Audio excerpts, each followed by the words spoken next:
Hello friends, કેમ છો બધા? તમારી પોતાની ચેનલ નિશા પટેલ ગુજરાતીમાં તમારું સ્વાગત છે અને હું છું નિશા. આજે આપણે મોઢામાં મૂકતા જ ઓગળી જાય એવો એકદમ સોફ્ટ દાણેદાર મોહનથાળ બનાવવાની રેસીપી જોઈશું ફ્રેન્ડ્સ.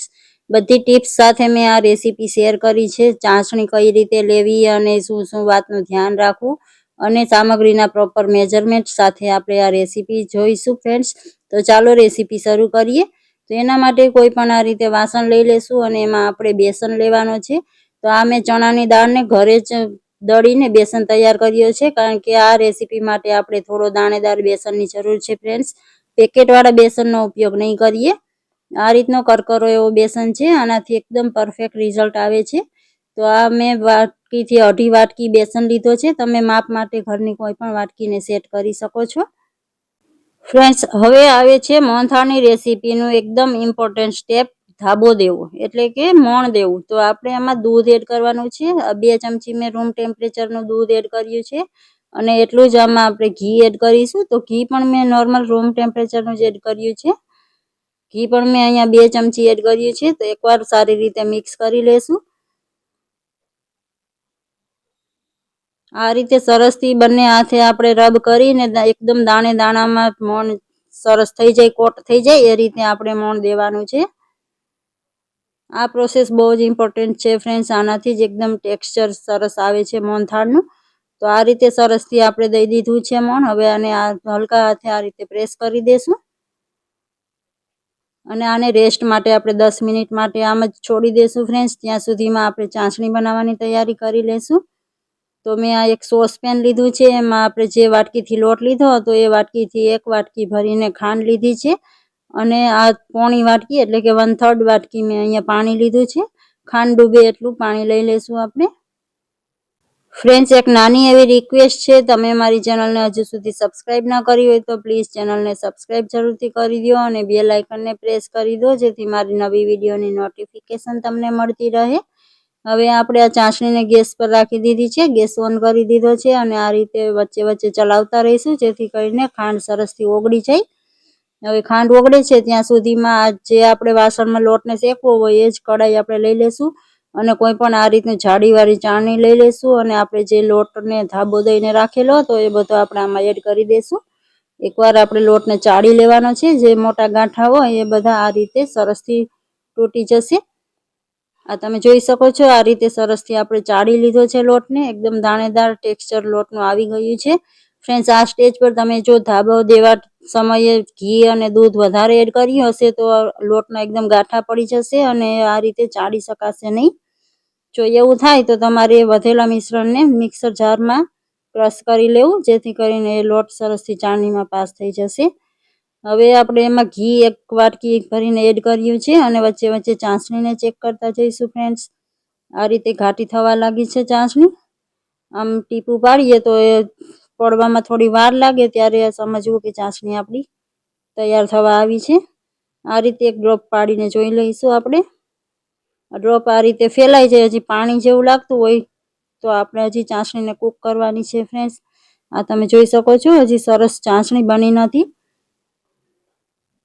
તો હજી 1 થી 2 મિનિટ આપણે થવા દઈશું અને 1 ચમચી પાણીમાં મેં થોડો એવો ફૂડ કલર એડ કરીને આ રીતે મિક્સ કરી લીધો છે. એને આપણે એડ કરી દઈશું. હવે 1 ચમચી પાણી એડ કર્યું છે એટલે ચાસણી ફરીથી થોડી સોફ્ટ થઈ જાય છે ફ્રેન્ડ્સ. તો આપણે એને વધારે થોડી વાર થવા દઈશું. આ રીતે ડ્રોપ પાડીએ તો તમે જોઈ શકો છો કે છેલ્લું ડ્રોપ પડતા વાર લાગે છે અને હોલ્ડ થાય છે.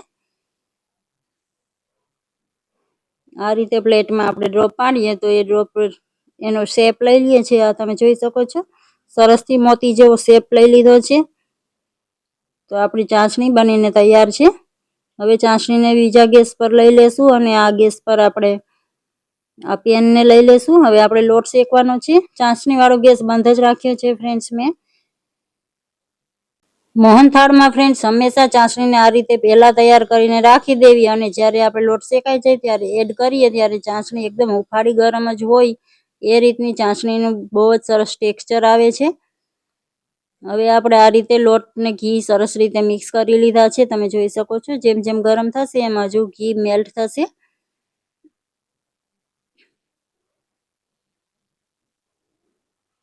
ગેસની ફ્લેમને મીડિયમ જ રાખીશું ફ્રેન્ડ્સ, અને આ રીતે સતત ચલાવતા જઈને આપણે લોટને શેકવાનો છે, નહીતર લોટ તળિયે દાજી જશે.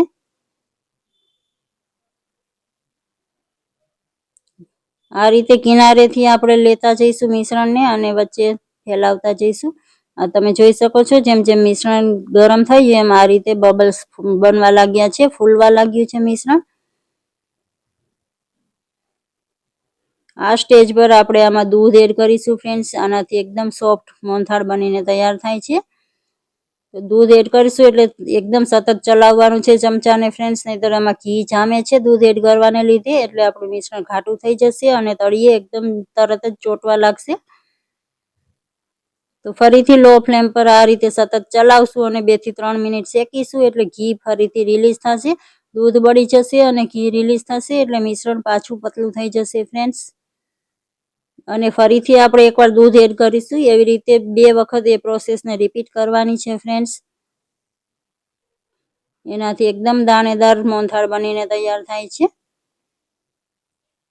2 વખત મેં દૂધ એડ કર્યું હતું અને આ રીતે શેકી લીધો છે. લોટનો કલર ચેન્જ થઈ ગયો છે, તમે જોઈ શકો છો. તો આનાથી વધારે આપણે નથી શેકવાનો લોટને. આ રીતના કોઈ પણ સ્ટેન્ડ પર આપણે કઢાઈને લઈ લેશું. કઢાઈ હજી ગરમ છે તો થોડું એકાદ વાર મિક્સ કરી લેશું.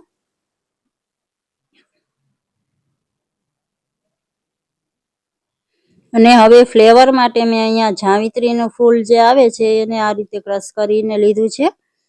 તમે એની જગ્યાએ જાયફળ પણ એડ કરી શકો છો ફ્રેન્ડ્સ. અને એકદમ ઓછો એવો મેં આમાં એલચીનો પાવડર પણ એડ કર્યો છે. તમે ખાલી એલચી પાવડર અથવા ખાલી જાયફળ પાવડર એમ 2 માંથી એક પણ લઈ શકો છો. મેં અહીંયા બંને થોડું થોડું એડ કર્યું છે. સરસથી મિક્સ કરી લેશું. હવે આપણે જે ચાસણી તૈયાર કરીને રાખી હતી એ આપણે એડ કરી દેશું. તો આ રીતે પહેલા થોડી ચાસણી એડ કરીશું. લોટ આપણો એકદમ ગરમ છે એટલે આ રીતના બબલ્સ જેવું થશે શરૂઆતમાં. થોડું થોડું મિક્સ કરતા જઈશું અને આ રીતે બધી ચાસણી મેં એડ કરી લીધી છે.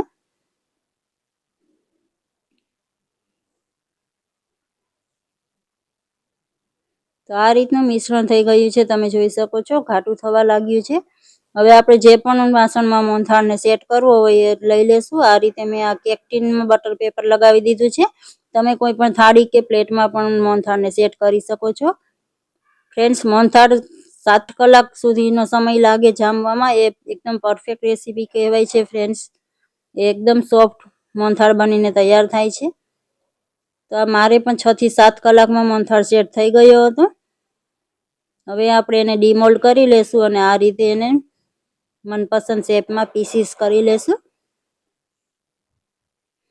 ઉપરથી મેં પિસ્તા ગાર્નિશ કર્યા હતા ફ્રેન્ડ્સ, અને થોડું એવું સિલ્વર વર્ક એડ કર્યું છે.